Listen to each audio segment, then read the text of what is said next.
Hai, ketemu lagi tentunya di podcast obrolan kita beda. Kita beda kali ini memang banyak hal akan kita bicarakan tentunya dengan narasumber saya yang satu ini. Pertama, kita ada di kediamannya langsung. Kita culik waktunya, kita ngajak ngobrol biar lebih enak, lebih serius, tapi agak santai. Ada Mus Mualim, beliau adalah salah satu tokoh yang akan maju nanti di perhelatan pemilihan kepala daerah Kota Ambon. Apa kabar, Pak Mus? Baik, Ujian. Sehat ya? Alhamdulillah Waduh, sehat. ini dari raut wajahnya udah kelihatan nih. Alhamdulillah sehat. Sumringah banget.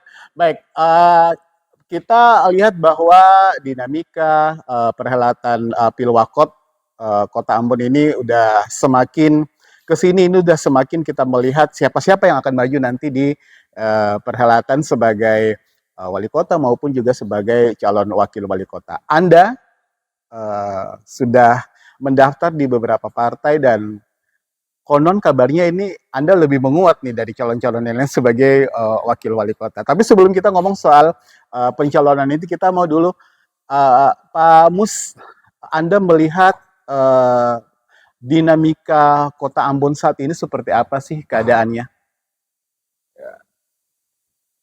Ambon pada saat ini ya, dinamika yang kita lihat ini yang memang di depan mata kita ya, kemacetan. Ya, satu. Kemacetan yang cukup luar biasa ini yang menjadi satu pekerjaan rumah, yang menjadi satu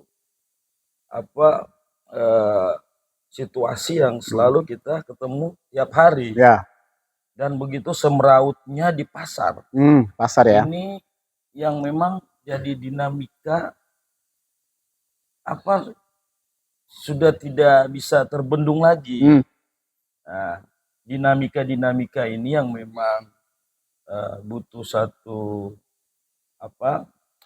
solusi untuk kita bagaimana melihat Kota Ambon ini ke depan. Betul. Dan juga ada berbagai juga dinamika yang memang jadi satu prioritas juga, yaitu pengangguran. Ya, betul. Pengangguran yang begitu tinggi di Kota Ambon. Nah, ini menjadi satu program yang memang ketika kita berada di pemerintahan, ini menjadi satu pekerjaan yang besar. Dan juga bagaimana terjadi inflasi yang begitu tinggi di Kota Ambon. Ini memang butuh kerja-kerja maksimal daripada pemerintah ke depan untuk melihat dinamika-dinamika yang terjadi di masyarakat Kota Ambon. Jadi persoalan sosial, persoalan ekonomi ini masih melilit warga kota ya. Dan juga ada satu, Bang Jento, sampah. Betul. Sampah, drainase, apalagi pada musim hujan. Waduh, ini memang harus jadi satu program prioritas untuk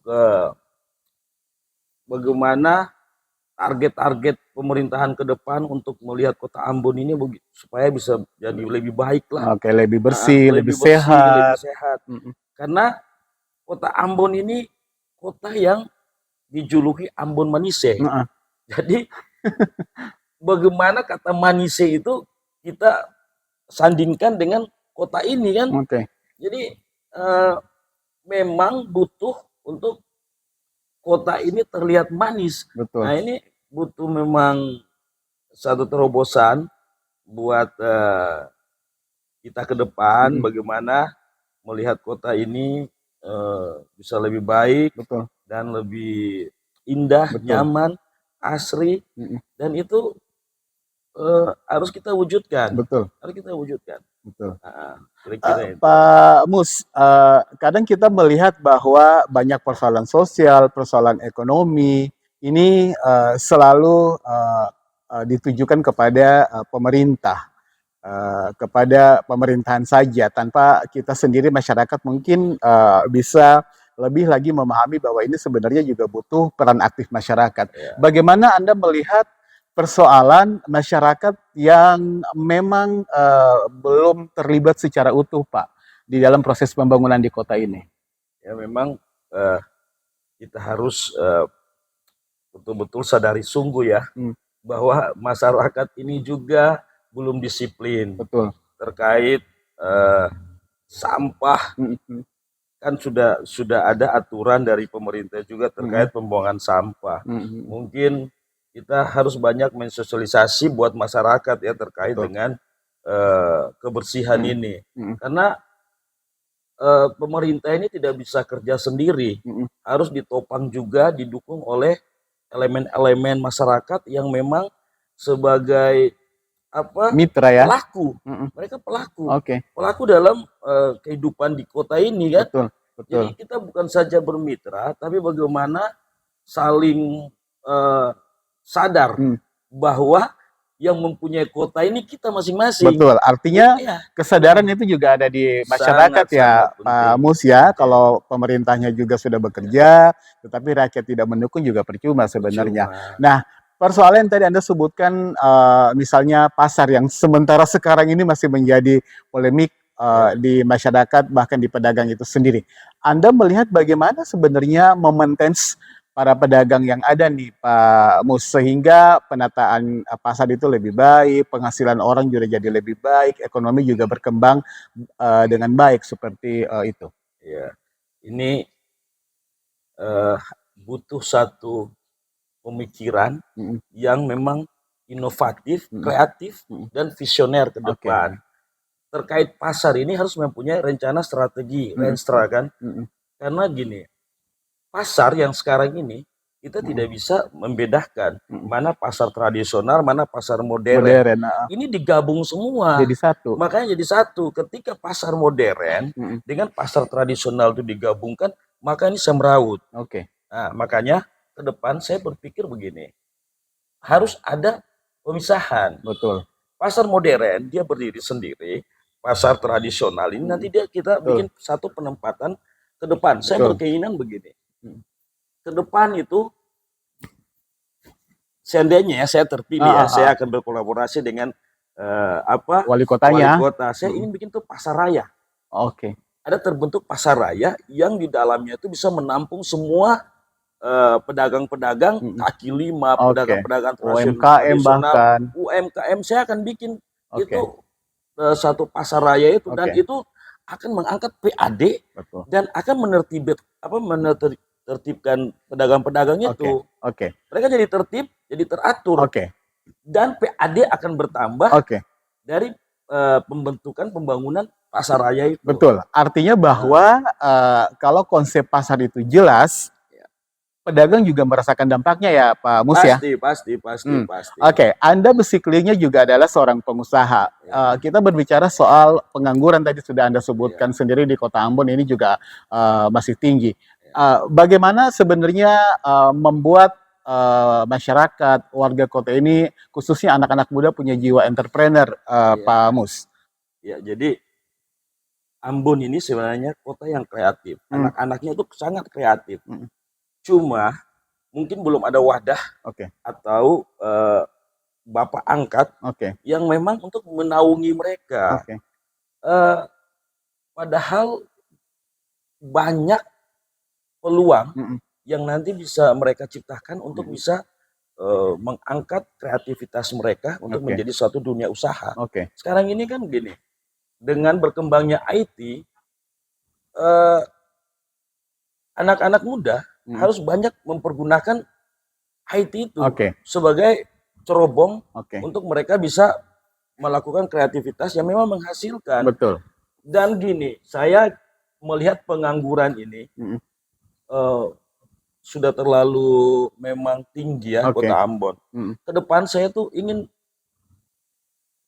membuat satu terobosan itu dengan membuat beberapa perusahaan-perusahaan daerah yang bisa mendatangkan PAD cukup besar. Saya bisa menggaransikan dengan saya punya jam terbang di dan link usaha, juga ya, dan link jaringan. Saya bisa mengangkat itu PAD Kota Ambon ke depan itu bisa 200 kali lipat. Baik. Dan juga bisa mengurangi pengangguran daripada pembentukan BUMD itu. Pengangguran saya akan tampung di dalam perusahaan-perusahaan daerah itu yang memang dia bekerja dengan dia punya bidang masing-masing dan mendapat keuntungan daripada dia punya pekerjaan-pekerjaan Betul. itu ke Itu depan. berarti juga sebenarnya pemberdayaan masyarakatnya itu melalui badan usaha milik daerah atau BUMD itu juga harus Iya, perlu digencarkan ya Pak Mus ya? sangat sangat sangat perlu, Hmm, Bang Jen. oke. Karena begini, saya kasih satu contoh. Mm, Perputaran uang mm, di kota Ambon ini sangat minim. oke, lambat ya Pak. Bukan sangat lambat, sangat minim, Mm, sangat kecil. mm, Karena apa? PAD kita itu dia banyak tertampung di tenen-tenen besar. oke. Kita punya PAD sih berapa sih Iya, di sini? iya, Kita punya APBN berapa sih? betul. Lalu dibelanjakan semua banyak ke tenen-tenen. Ya. Tidak lagi perputaran uang tuh di UMKM, Mm, mm, tapi ada di Alfamidi, iya. Oke, Indomaret. oke, Pokoknya tenen-tenen oke. besar. Jadi uang itu terkumpul di investasi keluar. Mm, mm, Bagaimana perputaran uang di ya, masyarakat ada? oke. Jadi kecil, sedangkan APBN kita Mm, kecil. Nah, ada satu strategi yang bagaimana anggaran ini dia lagi tidak keluar mm, dari kota Ambon, oke. tapi dia akan stay di kota Baik. Ambon dan dipergunakan untuk kemaslahatan dan kemakmuran daripada masyarakat di kota Ambon. Berarti Ya. juga pemberdayaan masyarakat itu sebenarnya jadi sebuah cita-cita mulia Pak Mus ya. Bagaimana memberdayakan masyarakat, warga, anak muda Iya, iya, khususnya dengan potensi yang ada iya, untuk bagaimana mengembangkan usahanya ke depan agar iya, mereka mandiri seperti iya. itu. Karena gini, kota ini harus menuju kepada kota yang mandiri. Betul. Kota mandiri Mm, itu kota yang sudah bagaimana dia mengurus diri sendiri oke. dengan dia punya penghasilan Mm, yang cukup. oke. Bagaimana untuk mengangkat kota ini menjadi kota yang memang bisa jadi kota berkembang Mm, seperti daerah-daerah lain. oke. Dan ini butuh eh, target-target khusus dalam pembangunan yang memang ini dirancang Mm, dan dibentuk, dia punya satu rencana strategi, mm, bentuk layoutnya betul. itu Grand design yang grand bagus desainnya ya. tidak bisa asal-asalan. Betul. Ini gini, kita mau menuju kota yang mandiri, sedangkan dalam status kota ini semrawut. Betul. Kita ini mau arah kemana kota Betul. Ambon ini? Betul. Mau arah ke kota musik kah, smart city kah, kota ikan kah? Ya. Jadi kita punya RPJMD ke depan ini mau bawa kemana nih untuk kota ini? Oke. Itu dengan kita punya anggaran yang ada. Padahal gini, Ambon ini sangat sederhana.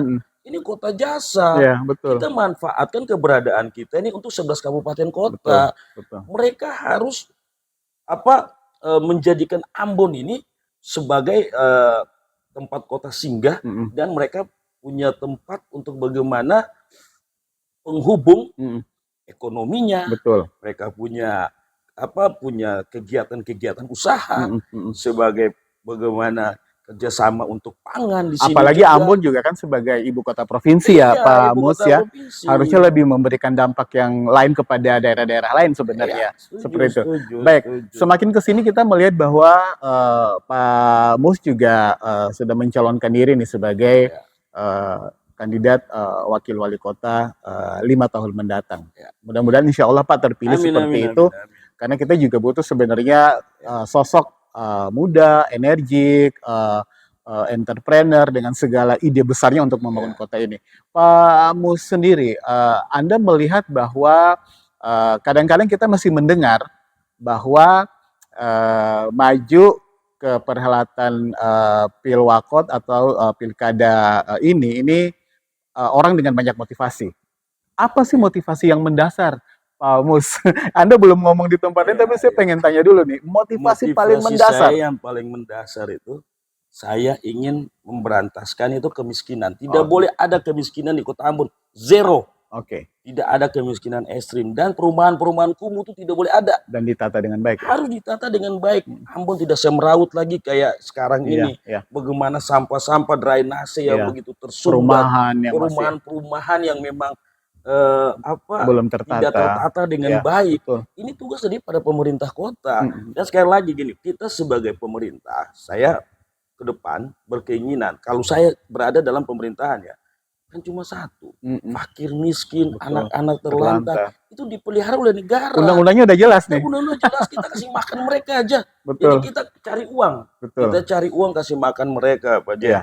Dan saya begini, ke depan mudah-mudahannya saya bisa dengan apa nanti pasangan yang memang sebagai Pak Wali Kota ke depan, kita bangun dulu chemistry. Betul. Bangun chemistry, bagaimana melihat kota ini, ya kan? Sebelum kita mau bangun kota, ya kita bangun dulu kita punya pribadi-pribadi dalam apa struktur pemerintahan ini. Betul. Karena kalau tidak tidak hati dengan hati, ketemu gimana kita membangun kota? Karena bangun diri dulu, Pak Jen. Bangun diri dulu. Betul, ini menarik Pak Mus, karena kita melihat kalau ada pemerintahan pimpinan nomor 1 dan nomor 2, ini kadang-kadang jalan sendiri, Pak. Anda bagaimana nanti ke depan melihat persoalan soal leadership? Nomor 1 ya berkuasa full, sementara nomor 2 ini sebagai bumper misalnya seperti itu. Bagaimana merubah persepsi orang soal bagaimana birokrasi ini, Pak? Ya makanya itu yang saya bilang kan, kita berpasangan ini berarti gini, suka sama suka. Suka sama suka. Ketika kata suka sama suka, berarti semua itu dari hati, dari rasa. Ali rasa bita rasa. Jadi jadi kita melihat kota ini betul-betul dengan perasaan. Jadi bukan dengan ambisi, bukan dengan egois atau saling menang sendiri, jangan. Kan tujuan kita satu, bagaimana kota ini menjadi baik. Kita maju secara bersama, ini bukan 2 yang maju tapi satu. Satu. Jadi dengan 1 nomor urut, iya kan? Tidak bawa 2 nomor urut, 1 nomor urut. Jadi bagaimana satu tujuan, satu persepsi, satu visi misi, bagaimana Ambon ini bisa jadi lebih baik. Dan begini, supaya bisa enak, bisa enjoy, harus saling komunikasi. Itu penting ya. Saling komunikasi, terbuka. Karena begini, saya berkeinginan begini. Jangan kita berpikir ya untuk mengejar fasilitas atau profit di dalam jabatan ini. Kita mau buang duit berapa banyak pun untuk di perhelatan pilkada ini, itu cuma bernilai. Itu masih ada nilai. Sedangkan ketika kita mengejar kebaikan, kebaikan itu tidak ternilai, Pak Jen. Itu tidak bisa dibayar dengan apapun, dia tidak bernilai. Berarti di obrolan kita ini, Pak Mus mau mengatakan bahwa menjadi pejabat pemerintah, wali kota maupun wakil wali kota itu bukan untuk memperkaya diri. Iya, setuju. Tetapi adalah pengabdian kepada masyarakat. Pengabdian, Bang Jen. Baik. Pak Mus melihat persoalan anak muda dulu nih. Karena kan Anda juga dekat dengan organisasi anak muda, dengan komunitas dan sebagainya. Bagaimana Anda melihat kesempatan anak muda untuk bisa juga berperan di dalam proses pembangunan? Dan target-target apa yang Pak Mus mau inginkan kalau nanti ke depan bergandengan tangan dengan wali kota terpilih dan wakil wali kota Anda sendiri untuk bagaimana melihat persoalan anak muda? Saya lebih stressing ke situ karena Anda muda, jadi mungkin Anda lebih paham soal itu. Kita menghadapi tahun di mana nanti anak muda lebih banyak yang sekarang kan kita bilang demo ini ya, demografi. Ya betul. Karena bonus demografi kita anak muda. Ya. Kan anak muda lebih banyak. Jadi gini. Point for 4.0. Betul. 4.0 bonus demografi kan kita, di mana anak-anak muda itu lebih banyak. Jadi ini. Anak-anak muda itu adalah punya pemikiran yang inovatif, yang visioner, dan kreatif. Ini harus kita bagaimana memberi wadah buat mereka. Memberi wadah itu dengan mereka punya talenta masing-masing. Saya akan bikin begini. Yang mana yang menguasai umpama musik, mana yang menguasai desain, mana yang menguasai entertain, kan? Kita bikin mereka itu dalam satu wadah untuk mereka bisa mengeluarkan mereka punya ide-ide kreatif itu, dan kita jadikan sebagai program-program di pemerintahan. Dan jasa mereka tuh kita bayar. Kita bayar. Selama ini kan keluhan dari seniman kita di Kota Ambon begitu ya. Bayarannya kecil, bahkan nggak dibayar dan sebagainya, tidak dihargai dan sebagainya. Ya, memang gini. Saya juga sebagai salah satu pelaku ketua organisasi musik kan di Maluku. Saya sangat prihatin terkait dengan teman-teman juga. Cuma saya begini, mengajak teman-teman, mari kita sama-sama berjuang mengangkat ini menjadi satu eh, perjuangan bersama mengangkat kota Ambon ini yang betul-betul sudah ditetapkan pada September 2019 sebagai kota musik kan, kota musik dunia. Betul. Mari kita kerjasama untuk membangun ini, kerja keras, kita bikin satu event yang betul-betul dia mengangkat ini kota Ambon sebagai kota musik dunia. Saya mimpi begini, saya ingin mengajak semua penyanyi-penyanyi Maluku ke depan, itu kita bikin satu gebrakan seni selama 1 minggu. Betul.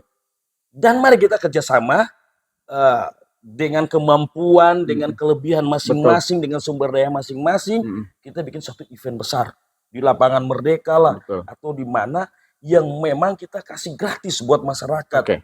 Lalu kita dengan IT, dengan media sosial, kita bumikan ini rame-rame. Tiap hari bagaimana penyanyi bergantian menghibur. Dan juga ada UMKM di situ ya, Pak Mus ya. UMKM kita bikin hadirkan di situ ya. Kearifan lokal kita hadirkan di situ ya. Sebagai ujung tombak ekonomi kita di Maluku. Baik. Ini sangat konsep konsep besar dari seorang Mus Mualim begitu banyak, tapi kayaknya kita harus simpan-simpan lagi nih Pak Mus, karena ini perjalanan masih ada lagi. Kita nanti juga akan mengajak Pak Haji, Pak Mus ngobrol di session selanjutnya. Bila perlu kita hadirkan berdua nih Pak dengan pasangannya. Kalau sudah direkomendasi ya Pak, insya Allah Pak. Biar kita lebih tahu kemistrinya seperti apa nih. Ambon ini. Ya, itu pesan terakhir nih Pak Mus. Pesan terakhir silakan. Ambon harus betul-betul kita lihat dengan hati. Tagline saya tuh untuk maju di perhelatan ini dengan membawa visi, membawa misi saya itu kota Ambon tuh mandiri, modern dan berbudaya, Pak Jen. Kita harus mandiri dengan kita mengejar PAD sebanyak-banyaknya untuk menuju kita kota Ambon modern. Dan ketika itu sudah modern, jangan pernah budaya ini kita lepas. Kearifan lokal itu ya. Kearifan lokal ini sebagai landasan berkehidupan sosial, berkemanusiaan di kota Ambon. Ini menjadi satu landasan tatanan hidup yang kita pakai sebagai ciri khas daripada wajah negeri daripada kota Ambon. Ini jangan pernah kita lupa. Ini menjadi landasan kita berdiri, kita berpijak. Jangan sampai kita lupa tatanan yang sudah diatur dan ditaruh dan ditetapkan oleh para leluhur-leluhur, founding father yang membangun. Luar biasa Pak, tepuk tangan dulu dong kru saya. Mus Mualim, boleh saya katakan di sini calon wakil wali kota, muda, bersahaja, mandiri juga karena seorang pengusaha. Kita berharap ide besarnya baru yang diobrolkan sini, mungkin ada ide besar lain akan kita obrolkan lagi. Yang pasti bahwa kita berharap kota ini ada perubahan ke depan. Mungkin Pak Mus dan pasangannya di 5 tahun mendatang. Sampai jumpa di obrolan kita selanjutnya. Jangan lupa untuk selalu mencintai kota Ambon, Mbak Nise. Bye.